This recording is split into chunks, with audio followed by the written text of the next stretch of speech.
Black family holiday. It's not Independence Day. Because ain't nobody free. Literally. But we hope that everybody has been doing well. How have you been the last couple weeks? I've been okay. I feel like I was doing great, and then all of a sudden I wasn't. Really? But I'm good again. Okay. Because bad bitches don't let nothing get them down. Hey. So, you know, we didn't really record because of me. I was traveling. I packed a whole summer into 1 week. You really did. Yeah, and I had a fab time. And then I got back and my car started having problems. And all of a sudden I had no AC. No AC in your car in the summer. In Miami? In Miami is like a really trying situation. It really builds character. I thought it humbles you. It really humbles you. I thought I was gonna cry on some days home from work because it was just so hot. But you know, we're here. I know it makes me laughing at you, but you almost cried. Adriana, I was on the side of the road boiling. No, that was one thing. But like, okay. It's just so uncomfortable. It is uncomfortable. When you have to drive for a long period of time in the heat. Oh my God. And you're just sweating and you're just gross. It's not fun. That is not fun. You're right. Yeah. That's just funny to hear. Thank God it wouldn't happen in the morning. It would only happen in the afternoon. But yeah, I've been having really bad car problems. But now I'm finally getting it fixed. And then I got new hair, so I feel good now too. But my quote this week comes from New Girl, and it reads, "I'll take the strongest drink you have, and also a wine spritzer on the side in case I don't like it." And that is the vibe, because it's like, oh, this shit is hard, but also keep it cute, keep it fun, keep it summer. Oh my gosh, so I have been good. I was burnt out. Yeah. I realized the last couple months of work are the busiest time of the year for me, and I decided to also start school at the exact same time. So just balancing both of those have just wore me out. Yeah. I was working my ass off. Working my ass off, and the month of June, I literally was like, when I finished my classes, I was just like, I was supposed to like take my test at the end of the month. I was just like, I can't do it. Like, I need 2 weeks.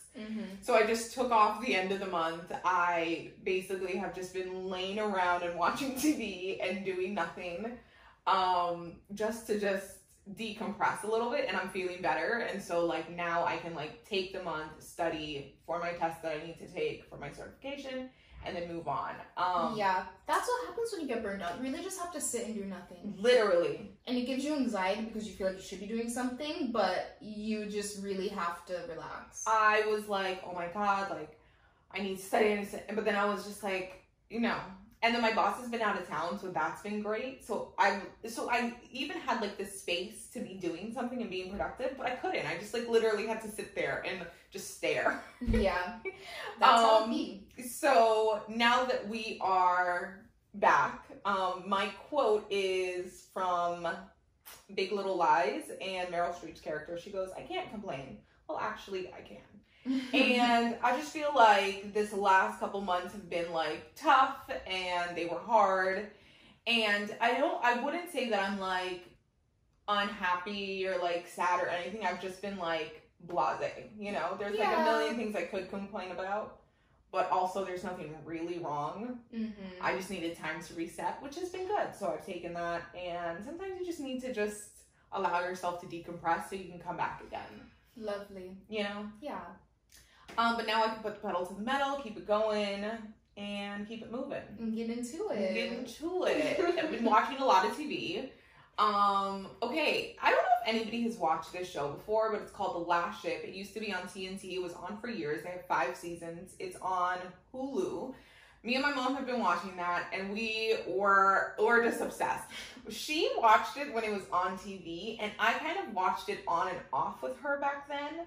And so I was a little bit familiar, but I didn't watch the whole thing in its entirety. But like now we're just like in the last Shakespeare universe, you know, it's about a pandemic and what happens. A pandemic. Yes, it spreads across the world and millions of people, but like really, like millions and millions of people die. The governments collapse, you know, there's all this conflict for different reasons. They're coming up with a vaccine.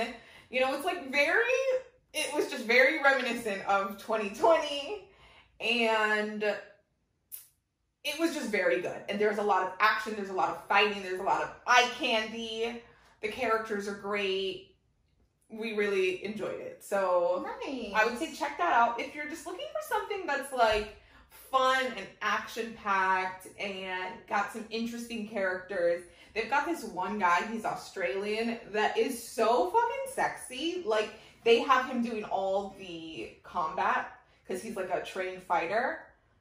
Oh my god, he is so fucking hot. Like, just the eye candy is crazy. Love it. So, I've been loving that. Love that. And you've been watching Love Island, but like the old one? Oh my god. Seasons? So, me and our other sister, Marcy, we have been watching season 7, which was last season, and now we're on season 6 because we had skipped that one before we get into season 8 that's currently on TV. But season 7 was so good. Like, we loved it. We just love Love Island, and now we're in season 6, and it's just, again, so good. This season 6, they filmed it in South Africa, which was different. They're usually in Spain, so it's like a different house, different kind of vibe. Even the way that they're like doing like the recouplings and stuff were a little different. Like, I don't know what's happening this season, but we're like, it's a little off, but it's also good. But it's very interesting. So, you know, we love Love Island here, and so I'm enjoying that. And then once season 8 is done and I can like binge it at once, then I'll start watching.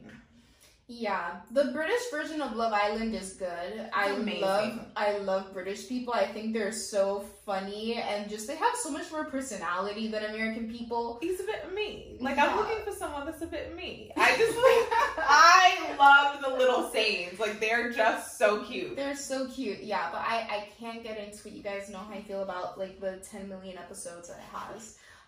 But yeah, I haven't really been watching TV lately besides P-Valley, which we already talked about, and we'll do a follow-up episode soon. Oh, we're not going to talk about it today? Oh, we're not? I watched. You caught up? I caught up. Oh, we can have a chat about P-Valley then. Okay. But what else? I also watched Elvis. Incredible movie. It was perfect, okay? I can't wait to see it. So after I watched it, I went down into a little Elvis spiral doing research, because the movie talks about a lot of the history that I did not know about. And I feel like, I don't want to spoil the movie, but it's definitely a good watch and a different type of story that I was not expecting. Really? Yeah. Austin Butler did an amazing job. I didn't realize, because I watched an interview of him afterwards talking about the movie, I didn't realize his voice was so deep. He sounds like actual Elvis with a raspy, deep voice. Well, he changed his voice. He, like, created, like, the accent. And in all of his, like, post-movie, he's still doing the accent. He's not really doing the accent, though, because, like, if you watch his old interviews and then you listen to now, he's gotten older, so his voice is a little deeper, or maybe that was just, like, the, you know, the voice changing going through the movie, but, like, he's always had a deep, raspy voice. Okay. Yeah. So I guess that's a part of why they picked him. But in any case, he did a great job. He sings in the movie, and I didn't realize. Like, actually sing? He sings, yeah. Wow. And I didn't realize he could sing. Mind you, it's the Elvis singing, like, no. Yeah. So, like, that's kind of easy for men to do.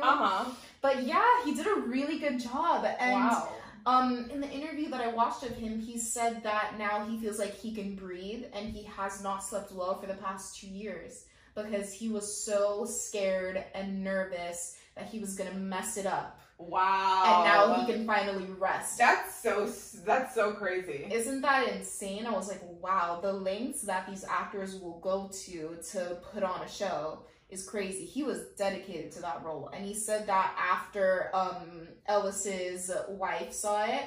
What's her name? Priscilla. After Priscilla saw it and she loved it and she said that he did a good job, he was like, now I can breathe.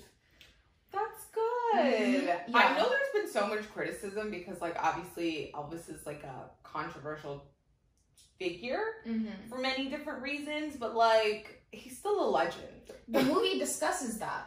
Okay. Yeah. So, I mean, I don't think this is that much of a spoiler, but like I didn't know this before seeing the movie. Elvis grew up, his dad went to jail, and his mom and him lived in a town that now would be considered like the projects, and it was a black neighborhood. Yeah. And his musical influences were from the black gospel churches and the jazz that he heard on the streets. Yeah. And that was just his musical influence when he was young. And back then, I'm pretty sure the rules for recording other people's songs were different.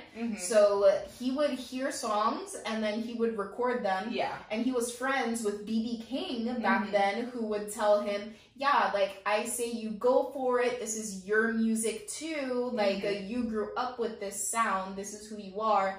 And also, like, these people, they're not going to make half as much money as you because of it. So you putting this music out there is a good thing. Right. So that's why, like, the movie touched on that. And I feel like people have kind of lost that. And they just think, like, oh, Elvis stole from the black community. When it's like, no, he was co-signed to do that. Right. And also, like, the music industry was very different. And unfortunately, like, he can't help that he was white. Yeah. You know? Like, at the end of the day, like, it's not his fault that society would prioritize his music over the original creators of some of the songs that he did. So it's like, that's just always one of those things. It's like, you have to put historical context to it. It's not straight up theft. Yeah.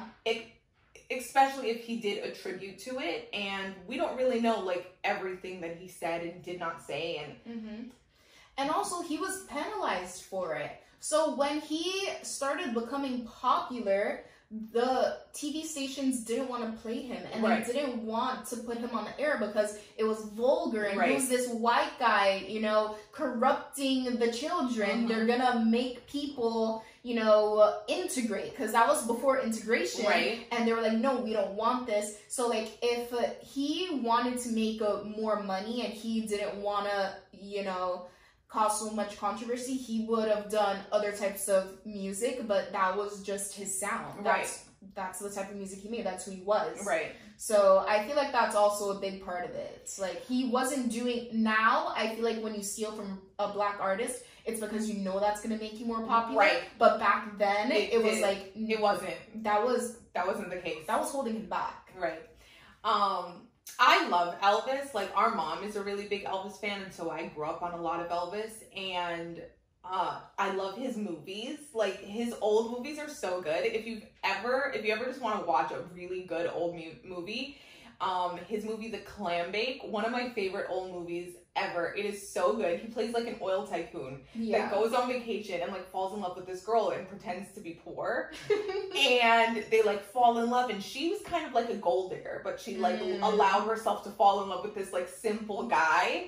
And it turned out that he was rich. He was rich. They're like driving away after they get married. And that's the famous scene of him in the car. Yes. And she's like, well, where are we going to go now? And he's like, well, we can go anywhere we want. He's like, this is all of mine. And she's like, what do you mean? He was like, I own all of these oil refineries. And she passes out, and then the movie ends. And it's just like the cutest. It's just such a cute movie. The music in that, the music, the soundtrack to that movie is so good. Like, I love Elvis, so I'm very excited to see it. I just need to make the time to go. It's really good, yeah. And another note on music, we know that Baz Luhrmann is really into, like, he's an artist. He wants the film to look good. He wants the content to be good. He's one of my favorite directors. He has his hand in all aspects of the film, and the soundtrack for this movie is incredible. Yeah. I downloaded the whole thing because the songs, the remixes, like Elvis Trap remix is just, it blew my mind. I was like, I didn't know I needed this in my life, but I need it. Yes. Every movie he does, like, the soundtracks are amazing. Like, I still listen to the Great Gatsby soundtrack to this day, like, same. All the time. Like, that's one of my favorite movies. That soundtrack is so good. So good. Love his movies. Yeah, he did what he needed to do. He really did. Yeah. And then, like, back to my Elvis rabbit hole, I started watching actual Elvis performances. He's so charismatic. He was Such so a cutie. charismatic. Such a He cutie. was sexy. I was like, Elvis. The way that he would look at people in the crowd while he was singing to them, I was like, yeah, he's adorable. They don't make him like you. They really don't. You were special. He was. Yeah. And that's why he's a legend. So it's like, give respect where it's due. Yeah, he was a true performer. Beautiful. Yeah. Beautiful movie. Love it. Okay, gotta watch. So let's get into the movie that we're actually speaking about this week. Do you want to start with P-Valley? Okay, let's talk about P-Valley. I actually took notes because I was just watching it late last night. So episode 2, 3, and 4 are out. We're halfway through the season. And this season is better than the first one. The storyline, yes. I think so.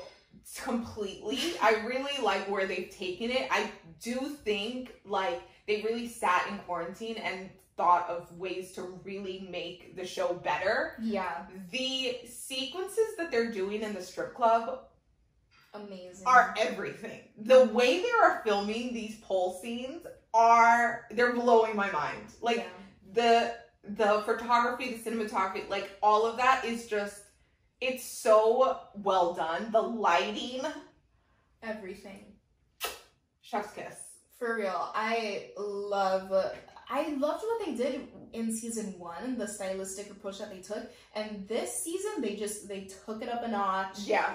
They're giving us what they need to give. It's beautiful. And the new strippers are so pretty and beautiful. Funny. I'm just like, this is great. Yeah, like the blue hair girl. Oh my gosh, Whisper. She's gorgeous.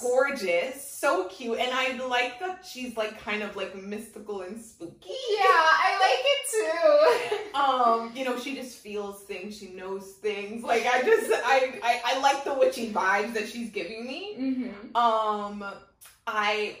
What's Roulette?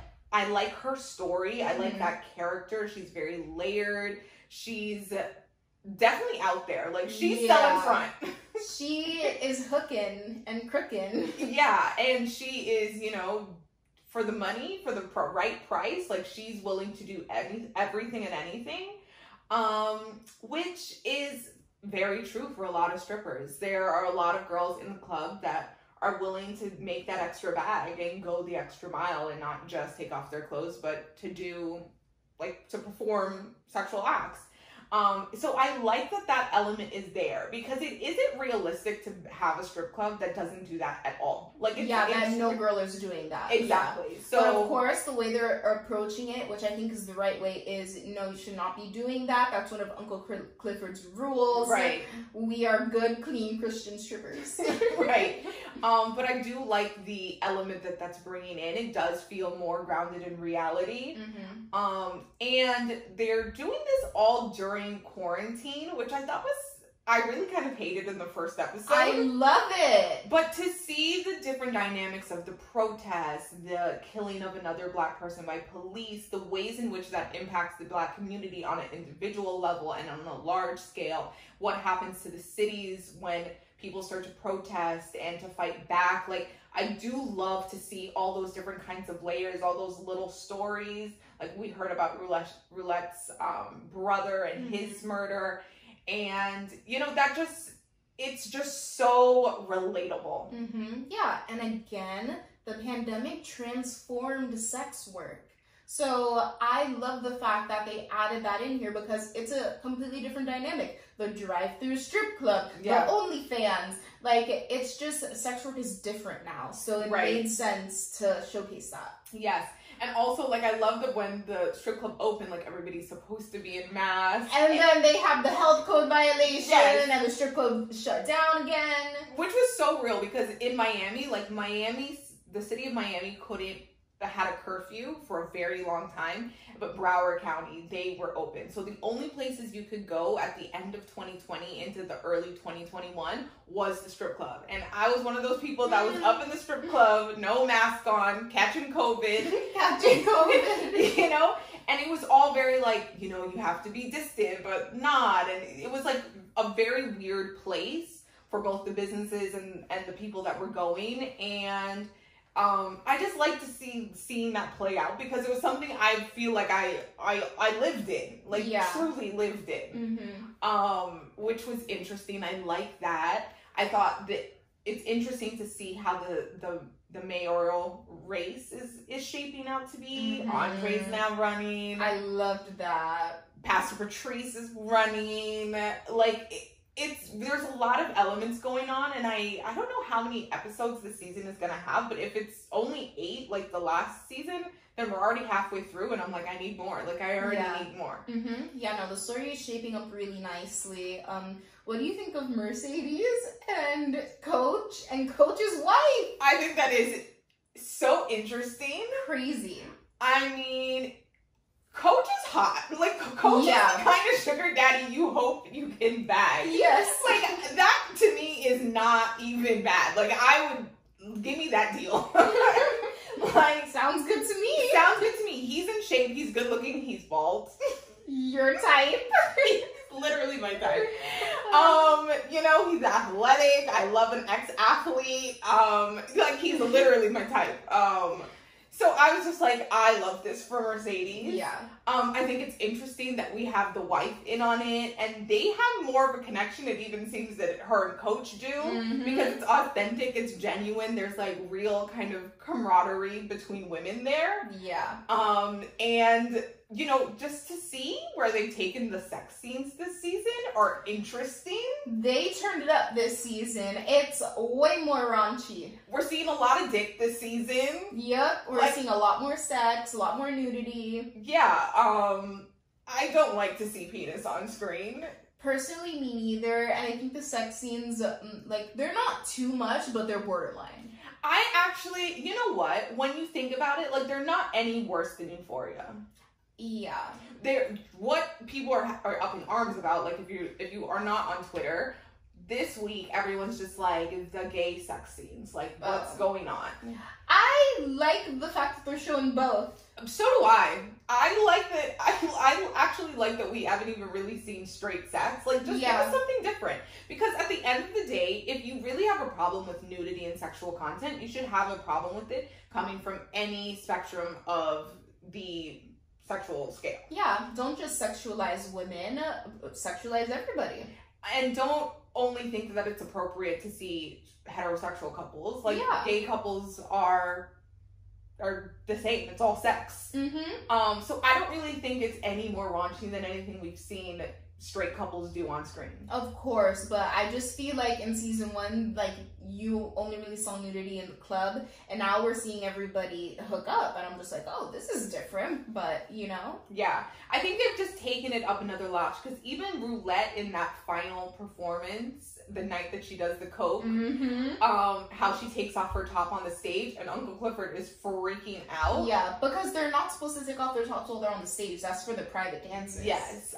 So I just think they're pushing the envelope, and it is a little weird, like, to be in a strip club and for them to have on all of their clothes. Like, that's not really a thing in strip clubs anymore. We're just used to that, though, because in Miami, you can get fully naked on the floor. Yeah, like... In other places, you realize that when you're on the stage, you can't be naked. That's, like, a big thing. I don't know. That, to me, is just, like, so weird, because the strip clubs here, it's like, hi... No, but pussy. No, but like when you talk to strippers, and like I know this because you know I love to watch stripper vlogs. When the girls come to Miami, they're like, oh my gosh, like I'm so scared. Like the seasoned strippers, because they in other places they are not naked on the stage. Maybe you're topless, maybe. But like Houston, that's not a thing. You only get naked in the private dances, and even then you don't take off your bottom. A lot of strip clubs, you never take off your bottom. If you go to Vegas, every strip club, they're not naked. Only some of them are. Yeah, only some of them. Yeah, I don't know. I'm just so desensitized. It's like... No, in Miami, everybody's naked. Fully naked. Yeah, but that's not a thing other places. Wow. Yeah. That's just so weird. What else? There was something else specifically I wanted to talk about. Oh, we have to talk about... the voodoo? Oh, I want to get to that, but I want to talk about Andre's wife. cheating Girl, on him. you had the nerve to be like, where's your mask, Andre, when you just had someone else's dick in your mouth? Like, girl, what? Like, that was really sick. That was sick. I would have smacked a hoe. Like, he threw the vase against the wall. I would have been like, you're out of your goddamn mind. Like, you're out of your mind. Yeah. She was tripping. How do you feel about him running for mayor? Like, he's gonna have to live in Chucalissa. Like, his marriage is over. Well, it was already over. Yeah, but like, now it's like, there's no reconciliation to be had. Listen, I don't even feel bad for Andre, because season 1, he was cheating. So you cheat, you get cheated on, and then you break up. They both did some cheating. They both did some cheating. Yeah. So, you know, I think Andre is an asshole. I think there's something about him that I just have never liked. He's only out for himself. He thinks that he's the shit, and once he gets a little bit of power, he's gonna be like, oh, you know who he is? He's one of those guys that's only out for themselves, but thinks they're a good guy. He pretends to be a good guy when he knows that he's only looking out for himself. Yeah. And he just wants power. Yeah, and he's very high and mighty about it. Yes, very high and mighty. Oh, I'm the good guy. I'm the one who's gonna do what's right. Right. It's like, no, you just want people to look up to you and, like, kind of worship you in a sense. Right, and I feel like he feels like he has failed or is inadequate in many ways, and people around him he feels like people have coddled him in different ways, and that makes him want to just be like, no, I'm the shit too. And I feel like that's why he's so kind of like thirsty for power in any way that he can get it. Because he hasn't really like established anything of his own. Yeah, agreed. So that's interesting. But let's talk about the voodoo, because the pink is haunted and everybody be doing some shit. The pink is fully haunted, which I kind of like how they added that in. I think it's like a funny little addition to the show. There's so much going on. I think it's very symbolic of like where they are, like the deep south. There's heavy voodoo roots, small towns. Like that's just very prevalent. Yeah. In that kind of culture. So I totally get it. I didn't really expect Diamond to be like Mr. Oh, he's a root worker. Right. So I only fully summed that out. So I only learned that from Twitter. The Twitter discussions, they were like, oh, it's not even voodoo, it's hoodoo. Which I don't know if that stands for hood voodoo or if it's just a different type. It's a different type. It's a different type. So he's a root worker, and he, you know, when that was happening, I was like, what the hell is this? I knew it was going to happen because of Twitter, but to actually see it, I was like, oh.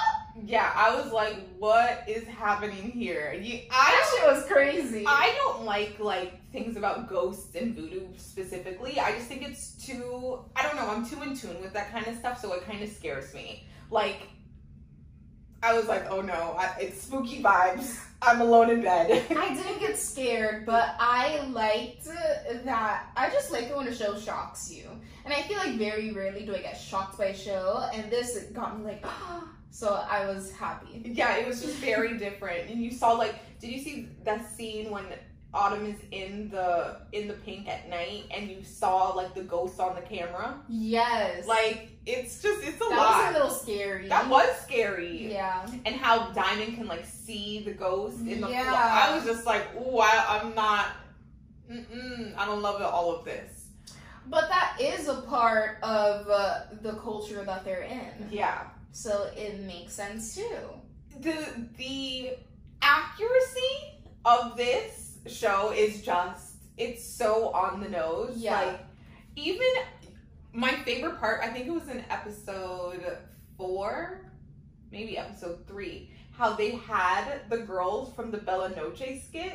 Have you ever, Oh, Bella Noche! You know, those are the actual 2 girls. They got them? Yes. My God. And they're like, well, if you can't go to the pink or whatever, where can you go? Where can you go? They did do that. I was dying. I literally died. That is one of my favorite videos to come on the internet ever. I love that video. If you can't go to Bella Noche, where the hell could you go? Literally, they got the girls. I was dying. I was just like, this show is sometimes I feel like they overdo it. They overdo it. And then sometimes I'm like, wow, they really do have their finger like on the perfect pulse. Yeah. I just love it because you don't see that on TV. You don't see that on screen. You really don't. And it's really nice to see it on screen. I feel like there's a lot, I don't know, maybe I just don't watch enough shows that are like being created by Black people. But like, I just feel like when people try to do like Twitter lingo and like trending topics on TV, it just like, it always misses the mark. Mm-hmm. And sometimes they do too, but in other times, I feel like they get it right. Honestly, it's not even that they missed the mark. I see it as camp. I think it's supposed to be ridiculous. I think it's supposed to be satirical. That's how I see it. And even though, like, sometimes you're like, oh, this is so cringe, I think it's hilarious because it's supposed to be ridiculous. That's the point of camp. Yeah. I love to see Uncle Clifford on the pole. Yes. And like that scene, I was like, that was so great. I love that they also had like Big Frida. They had a cameo from her, introducing Mississippi. Oh, Mississippi. Let's get into her. She's on tour with Lil Murda. Her and Derek just make me so deeply uncomfortable. Yeah. Like I've got a pit in my stomach every time they come on screen together. I like that she was able to go on tour. She was able to finesse that. Yeah. Because, I mean, he's not getting hired anywhere. Yeah. But I'm scared for her to go back home. Like, he's gonna drape her up. He's scary. He will kill her. You think so? He will. You think that's how that character's gonna end? I don't think she's gonna die, but I think he's gonna try to kill her. Oh my god. I'm worried. Lil Murda, I think, is just the cutest. I love that character. Me too. I love him. He deserves everything. Like I like that. Like him and Krishan were like talking about like the postcards that he's sending Uncle Clifford. I love how Uncle Clifford peeps them all. Me too. And then the protest, he finally reached back out. Like I just love just the dynamics there, and I love that he is in some ways in the closet and in other ways not. I just don't know who acknowledges that and who doesn't. Well, they kind of touched on it. There were rumors that he wasn't really, straight. But then you always see him with Keyshawn, and Keyshawn puts on a show, like kissing him and stuff. So it's kind of just like that helps him. But I can only imagine just like being in gangster rap and hard rap and being gay, that struggle. So yeah, he kind of has to be in the closet. Yeah.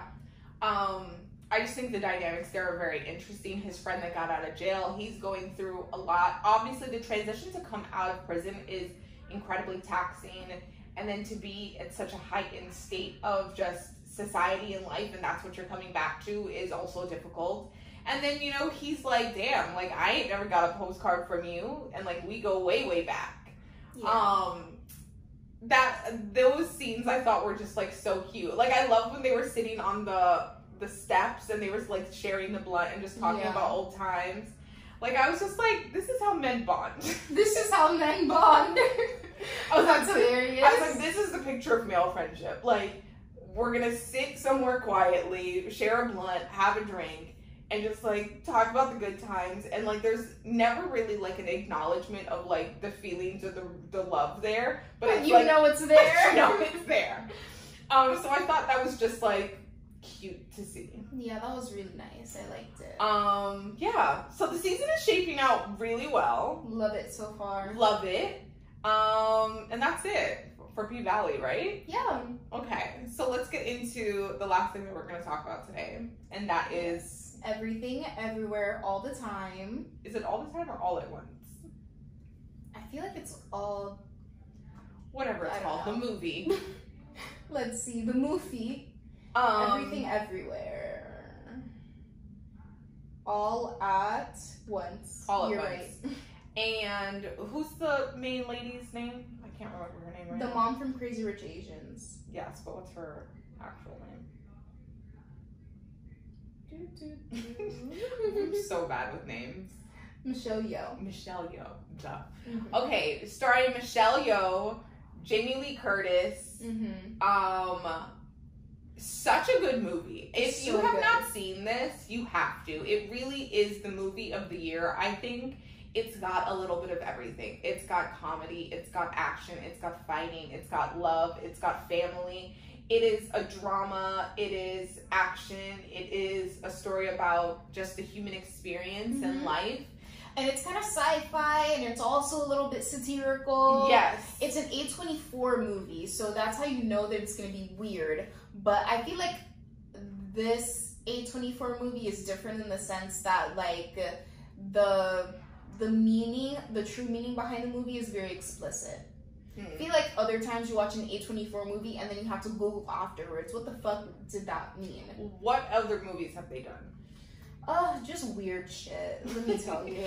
Okay, so this is about a woman who is living life and she feels unfulfilled and in Hereditary, The Lighthouse, Uncut Gems, Midsummer, The Green Knight, Ex Machina, which was good. I love Ex Machina. Moonlight, It Comes at Night, Lady Bird, The Witch. Okay. Yeah.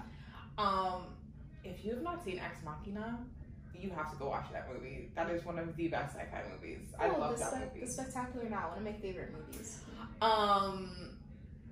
Okay, so she is just an unfulfilled mother, business owner, and she's overworked, underappreciated in many ways, and kind of burnt out. And I don't think she has the time or the space or the ability to even assess her life and what it means and what's happening in it. She's just like in the rat race that is life, and she's just going. Yeah, and also I feel like they did a good job of showcasing the Asian community, the older Asian mentality of kind of being hard, the tough love, the this is life, we're surviving, I don't have time to think about anything else. And then you see that dynamic and how it hurts the relationship between her and her daughter. Her daughter is really sensitive. She needs that love from her mom, but because she's like in that old school Asian mentality, she can't give it to her. And also you see that in her relationship with her father. I really like the plays of the generations that were going on, and just the differences in how each generation looks at life and what that means and how you define yourself within that. I love a family drama. Yes. And just the workings of that. And so you've got this like sci-fi element because they are able to jump through the different metaverses, dimensions of what someone's life could be. So there's a million choices that you make, and each choice leads you down a different path.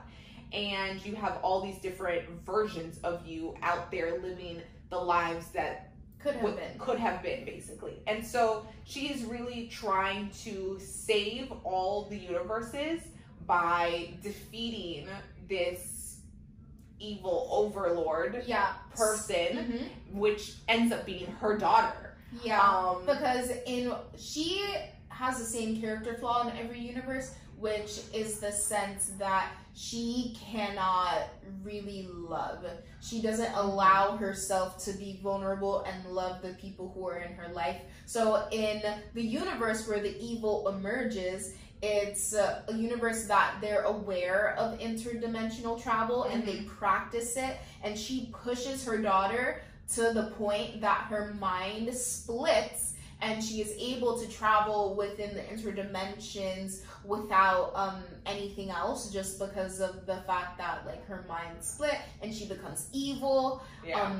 And she becomes evil because she sees herself in every universe, and she realizes that nothing really matters. It doesn't matter what choices you make, because when you're able to see it all, you realize that it's all pointless.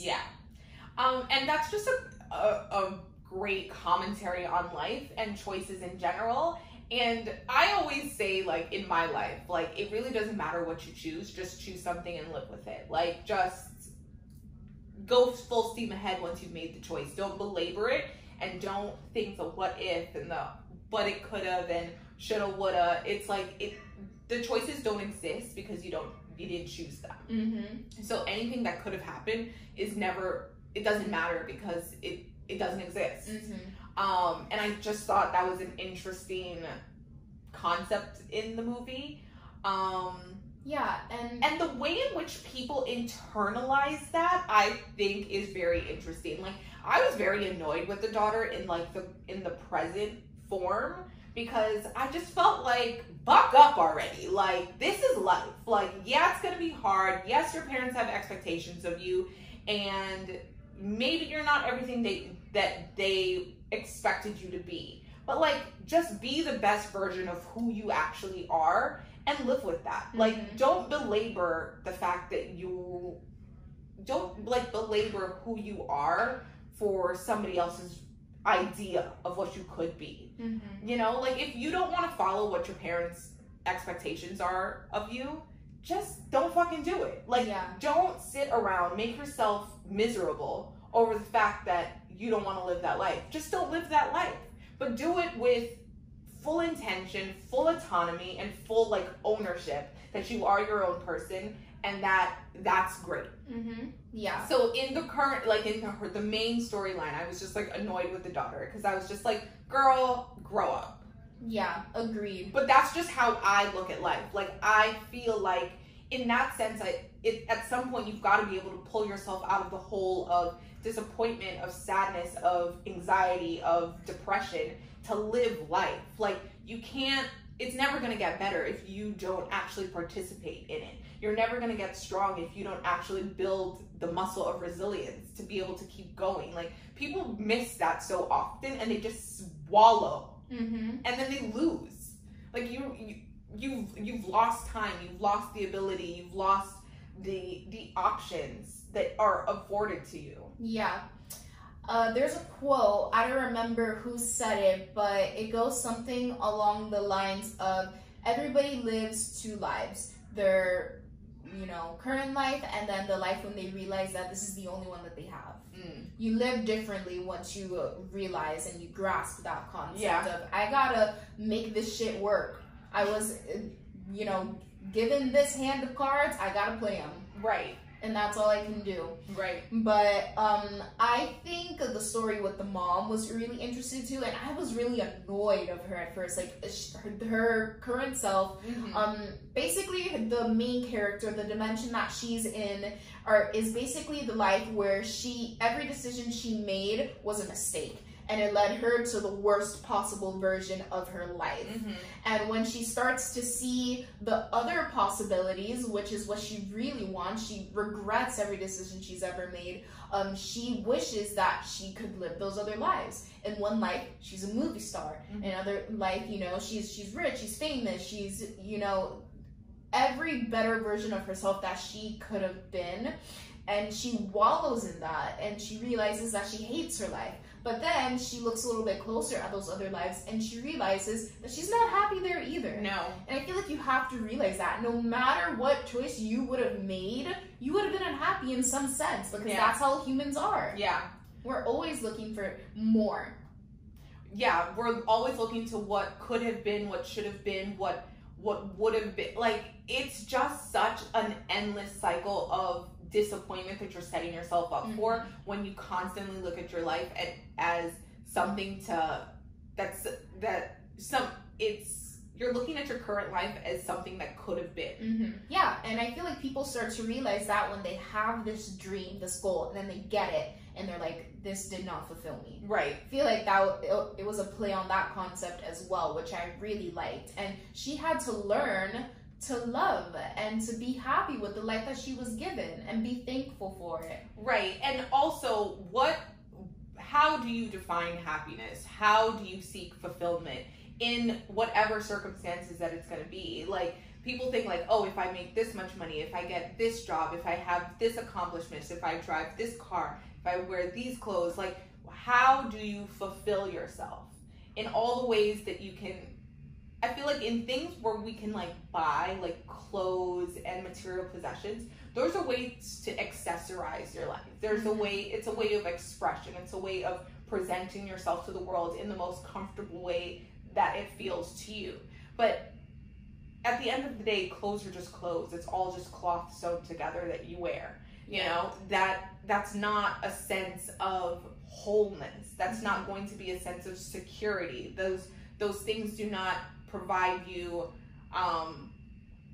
warmth at night, friendship, a shoulder to lean on when something has happened, someone to help you when you're down. And those are all the ways in which you should be defining what is fulfilling and what's, you know, like soul nourishing out of life. So I feel like also, like, I loved her husband. I love the husband. I think, like, I thought his character was really just emblematic of what it means to fully be yourself and to fully be comfortable with being yourself. And he was in every dimension. Yeah. Like, in his current state, he was still goofy. He was still trying to be playful. He still really loved her. And he was, like, asking her for a divorce because he just wanted to spark the idea that maybe they should work on getting their relationship back to a place that was happy and joyful. And it's not that he wanted to leave her. He just wanted to, like, give her a kick up the ass to be like, I'm here and I still want you to be here in this with me. He wanted to be happy. He just wanted to be happy. You know what? I think more than anything, he just wanted her to fully participate in their life together. Yes. And not just be on the rat race that is work, school, this, that, shit, da-da. I think he wanted to actually have someone that's participating in their life, engaging in the conversation, looking in his eyes when he speaks to him, laughing when he leaves the little eyes around the place. Like, he wanted someone to, like, live back at him. You know what I thought was interesting too? In their main dimension, she thought he was whatless and she thought he was worthless. And I kind of thought he was whatless too. Yeah. But then once you see him at his peak and she realizes he is that person and he tells her, this part was so sad. In another life, I would have been happy just doing laundry with you. I was like, that's what you have to realize. Right. It was beautiful. It really is about the simple things. Like, I always say this about, like, our family. Like, we enjoy each other so much. Like, I'm gonna cry. Why am I gonna cry? The movie just spoke to me on so many ways. But I do think, like, for me, I've been through something incredibly traumatic where I've had to sit with the decisions that I've made in my life and the ways in which they affect the people that I love. And coming out of that and healing from that, like, I found so much more fulfillment in, like, very simply just being able to be with everyone.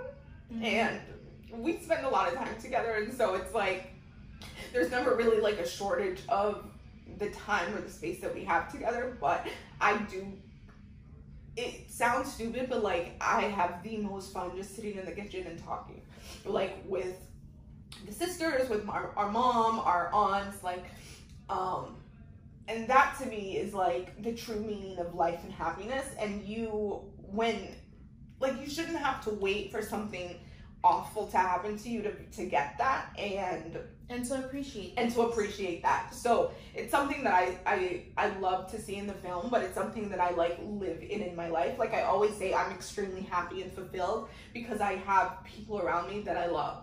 And it's like the families that my friends are that, like, I've had the same friends for, like, over 25 years. So it's like the people in your life and the relationships that you have and the things that you give to them and the things that they give to you is really where you get the meaning of life. And, like, that's where happiness should really come from, because at the end of it all, it's really not about where you live or what you're doing or where you're doing it. It's who you're doing it with. So yeah. Movie of the year. I loved it. Yeah, it was. I didn't cry watching the movie, but some, like, there are certain you were aspects of making it. fun of me for crying. There are certain aspects of it when I think about it, I'm like, it's not that it makes me sad, but it just makes me almost, like, appreciate the fact that I do have such a clear understanding of what the film was trying to say. Happy tears, Pisces things. Yeah, you haven't cried on the pod in a while. I know, all year. Since we've been back on camera, I haven't cried. I did, like, an ugly Kim face. Lord Jesus. No, but I mean, the movie really did elicit that emotion for me. I fully bawled in the movie. I had a good cry. I took our little sister, and she was And I was like, it's amazing.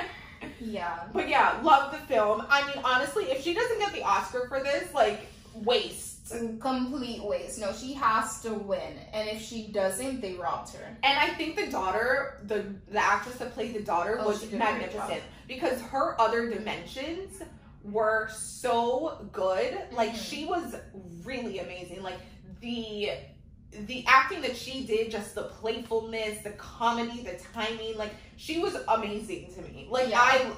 I hated her in the main dimension, but in all the others, I was, like, obsessed with her. No, but even still, like, she's an amazing actress. Yeah. Her in, like, the main dimension, that end scene when she was like, Mom, I'm tired, I was like, you really did that. You really did what you needed to do. Right. And that end scene, she was just like, I want to give up. And so that is like a example of just wanting to commit suicide. Yeah, and the people say that, like, the bagel represented suicide, just like, wanting just to kill herself. Yeah. I like that the mother was just like, you can't, like, this is life. Like, you have to keep going. You have to, like, dig deep and just find something to keep you moving. Yeah. And that is what everybody needs to do. Like, in tough times and hard times and sad times, even in happy times, like, you have to know that nothing lasts forever. Mm-hmm. Like, whatever it is that you're currently going through, it's just for a season. Like, there is such thing as, like, things being cyclical. Yeah. And I always say, like, everything that could happen to someone is probably going to happen to you at some point. So don't think that any circumstance, whether you're seeing it in someone else's life or, like, in fiction or whatever, is something that you're not going to emotion. Like, I think life brings us through all different waves of emotions and feelings and experiences, because that's what living is. Mm-hmm. And if you opt out of that early, you don't get that moment. You don't get those moments of the highs, the lows, the ups, the downs, and you don't really figure out, like, oh, this is just all going. Mm-hmm. Yeah, I feel like that was also one of the points of the movie, is that once you realize that nothing matters, you're never going to be happy searching for that one thing, there's two ways for you to deal with it. You can give up, give into that darkness, give into that bagel, or you can choose to live and make the best of it. Right. And that's just a beautiful message. It is. Film of the year. Loved it. Can't recommend it enough if you haven't seen it. Go see it in the theater. I think it's like a theater experience. I watched it on TV and I had a great time. Okay. Yeah. But then again, I like watching things on my phone too, so I'm, like, not picky. You really are. Okay, so yeah, that's the TV. All right, guys, it is time for tea. Let's get into it. There's a couple things happening. Mm-hmm. We'll keep it short though, because that was a really long, like, TV session. Yeah, we need to catch up on all the good shows, good movies. So R.Kelly has finally been sentenced. He has been sentenced to 30 years in prison for racketeering and sex trafficking. They've also placed him on suicide watch. That's crazy, 30 years. I don't know what the sentencing is for sex trafficking, because, like, in other sentencing news, Ghislaine Maxwell, Epstein's associate, she got 20 years in prison and then 5 years supervised release. So I guess that's, like, a normal sentencing, but I just feel like it should be more. For Ghislaine. For both of them. I'm surprised you don't get, like, more for that. I'm surprised too. Like, what do you get life in prison for? Murder? I guess just murder. But people are serving life in prison for drugs too. So I feel like sex trafficking is worse than drugs. Why don't people get life for sex trafficking? Right. In my mind. Yeah, that's weird. Right? That's very weird. Yeah, people are serving life for drugs. For drug charges. Yeah, that's very weird. Like, I feel like Ghislaine should definitely have gotten more, but my problem with the Ghislaine sentencing is, who was she trafficking these young girls to? Are we never going to hear a name? Is anyone going to go to jail for that? Like, the cover-up there is so egregious to me, it pisses me off to think about it. And also, like, I don't want to compare sex trafficking to sex trafficking, but, like, wasn't what Ghislaine did worse than R.Kelly? I would think so. I mean, it's all bad. Young girls being... But, like, just the sheer amount of people who were trafficked. And, like, the network and, like, the scale of what Ghislaine was into. Yeah, I think Ghislaine was, like, 20 girls, and then R. Kelly, like, bad, you know? No, like, Ghislaine was with Epstein for years and years and years. Like, you cannot tell me that she is not... I mean, there's hundreds of women out there that have been to the island, to his homes. Like, I listened to a podcast interview with one of the defendants that actually came forward. Virginia? I don't know. It was one of, like, the anonymous ones. Oh, okay. And, like, just to hear that she's, like, at 14 years old, her parents let her go to some random place in Montana after meeting Epstein once. And her parents hadn't even met him. Like, only she met him. And she was at this house with, like, 40 other girls. 40? Yes. Underage girls. Underage girls. Yeah. Okay, so, like, that's the thing. I feel like Ghislaine, she should have gotten more in comparison to R. Kelly. So that also kind of leads me to believe that there's a backdoor deal. Yeah, she pleaded not guilty, whatever. But, like, she spoke, and it's just not out. That's really sickening because those names need to be public. Yeah. Those trials need to happen. Those people need to go to jail. Absolutely. And Epstein did not kill himself. I will never believe that. Yeah. No, completely agreed. So there's that. And then I guess some other, like, kind of sad news. Travis Barker has been hospitalized for pancreatitis, which is scary. That's really serious. So, you know, prayers to him and Courtney. I hope that he's okay. Right. Yeah. Pancreatitis, that's your pancreas. What? I think your pancreas cleans your blood. Okay. Or, like, regulates stuff. That's sad. Yeah.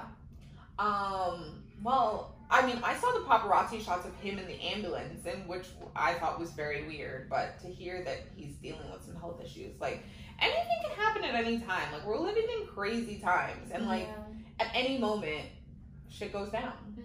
Yeah, really sad. Really sad. And I think, I don't want to, like, you know, put this on him, I don't know, but I think, like, pancreatitis, that happens when you drink a lot. So it's possible that, like, maybe when he was younger, you know, like, the rock star lifestyle, it, like, has affected him now. I know now, like, him and Courtney are pretty healthy. And, like, they don't do drugs. No, but wasn't he a drug addict before? He was a drug addict. Yeah. So, yeah, a lot of drug addicts, they end up having pancreas problems, like pancreas and liver.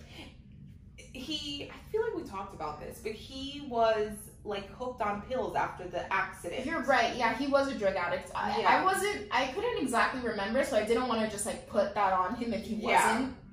I remember that. Really sad, but hopefully he heals up and he's doing okay. Yeah, definitely.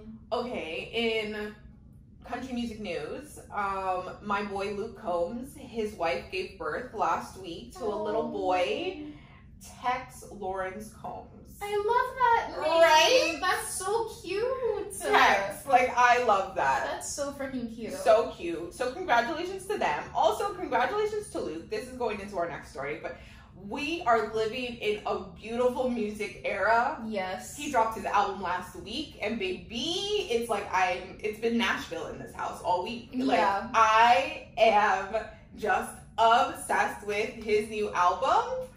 If you don't listen to country music, first of all, what are you doing? Second of all, Luke Combs is a really great person to get into it with. His music is so good, such quality, such great storytelling. His voice is amazing. This new album is so good. Favorite songs on the album are Call Me, Tomorrow Me, Going, Going, Gone. Oh, there's one more song that I'm loving. Ain't Dead Yet, or like, whatever it's called. Ain't something. Yeah, the whole album is great. It was Nashville in the office too. It's amazing. Ain't Far From It. That's what I love. So it's so good. Such a good album. I'm just like, I'm loving the country music right now. Yeah. But also Drake dropped an album like 2 weeks ago. Yeah, and so did Beyonce. And Beyonce dropped her new single because she's got an album coming out next month. Do you like the Beyonce song? Yeah, I like it. I like it too. Mm-hmm. I heard it for the first time in the car yesterday, and I need to hear it in a club. Like, it's very much giving club vibes. Yeah. I love the sample. It's like a 90s song. Mm-hmm. If she's giving us disco dancing music, like, I'm so here for it. I feel like everyone's giving us disco dancing music. Like, look at Drake's album. I know, Drake's album is all house inspired. Yeah, straight Ibiza pool party. Straight Ibiza pool party. Yeah. It's very, I'm on a boat. Mm-hmm. I love it. I love Drake's album. Yeah, it's really good. Text Go Green. Text Go Green. Currents. Massive. Yeah. I love it. Good stuff. Yeah. Love Drake's album so much. And I like really hate when people are like, Drake. Like, it's okay if you don't like something, but like, shut up. People didn't like Drake's last album either. And I thought the last album was amazing. I didn't love his last album. You didn't like it? With the pop that shit. Yeah, pop that shit. Okay, it had good songs, but like as Way a too whole, sexy. I didn't love it. To the Galleria, open till 10 for you and your friend. That album was amazing. I don't know what people are talking about. No, that album has hits. No, it's all of his albums are good. I'm just saying, that wasn't my favorite Drake album, the last one. But I'm loving this one. People are really talking shit about that album, and I think that album has hella good songs. The song with 21 Savage. Yeah. Ugh. The song on this album with 21 Savage is really good too. Yeah. Jimmy Crooks. Yeah, loving the music right now. I feel like we were in a drought and now we just have an abundance of music. Yeah. And I'm here for it. Mm-hmm. So thank you. Thank you for the artists that are working. Yes. And then we have Diddy that won a Lifetime Achievement Award from BET. Really good stuff. I watched the BET Awards because our dad was watching it. And there is literally nothing our dad loves more than an award show. Yeah, watches every last one of them. Every single one. He was the only reason why we were watching the Oscars and we saw the slap. Literally. The only reason. But yeah, the BET Awards were really good, some great performances. Diddy did a great performance, and it's funny because when he first comes on the stage, everything's dark and his head is down, and I told Daddy, oh, like he's copying Kanye. Little did I know, him and Kanye are besties. Did you know him and Kanye were friends? Yeah. I didn't know that. So like when he wins the Lifetime Achievement Award, they get Kanye to do a speech congratulating him. And Kanye has been off the grid. We have not heard him speak for a long time. And he comes in the whole black getup, nobody's seen his face. And I didn't know this, but apparently Kanye is going through a rebirth. He claims that he wanted to be legally dead for this year. So he's dead. Kanye's dead.